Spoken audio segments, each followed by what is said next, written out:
Hi everyone, my name is Christine and I'm a 2D and 3D animator and I'm gonna introduce myself. So first, something about me. I used to work in 2D animation, but now I'm more focused on 3D modeling, texturing, rendering the background, gaming experiences, and compositing 2D animation a topper layer of 3D backgrounds. I do use some 3D animation softwares like Maya for modeling, Substance Painter for texturing, ZBrush for sculpting, and Unreal Engine for rendering.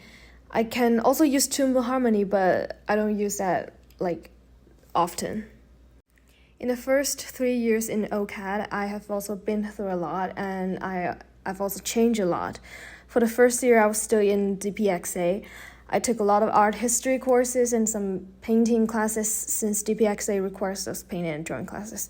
It was also during the pandemic, so I read a lot of books about European revolutions. In my second year, I turned into an EXAN student and I started to take some animation courses, like mostly 2D animation, character design, and storyboarding. Because I love traditional animation, especially Tom and Jerry kind of stuff. But things have changed during my third year. I found myself so weak at perspective drawing and background drawing, so I used 3D as an assistant. But then I found that the final render looks really great, so I thought, why not? Also, during these years, I was influenced by so many art pieces. Especially when I started to do 3D, I was influenced by many 3D games, including Alice Madness Return, Sherlock Holmes, and Dark Deception.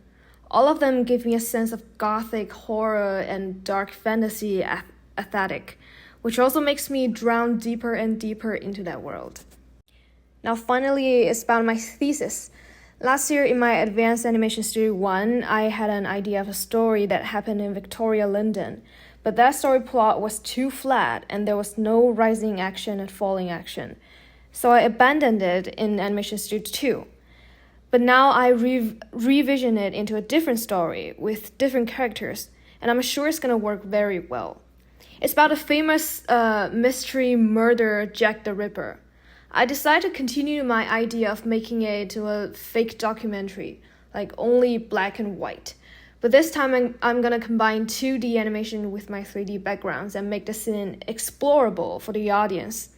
And what I mean by that is to make the scene into a little kind of game. With or without the animation, the audience can interact with the elements and the characters in the scene and explore the story by themselves. And for sound, I'm gonna try to explore AI in voice acting. So I think that's all. Thank you for listening.